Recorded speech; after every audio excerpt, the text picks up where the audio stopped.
How to fix Instagram story not deleting problem updated. If you want to fix if your Instagram story is not deleting. Now, what's the problem here? Let's see. Maybe you've uploaded a certain story to your Instagram profile.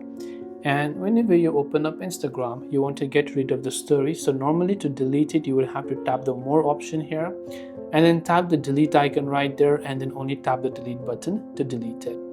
But if it's not deleting, there could be a couple of reasons. First off, start by checking your internet connection and then ensure that they're working just fine. If you're using Wi-Fi, try to switch to cellular data or vice versa. If you're using Android, you can try to clear the cache files of the app. You can do that by just long pressing the Instagram app icon, tap the eye icon to come to the app info page, and from here go to storage and clear the cache files and also clear the data.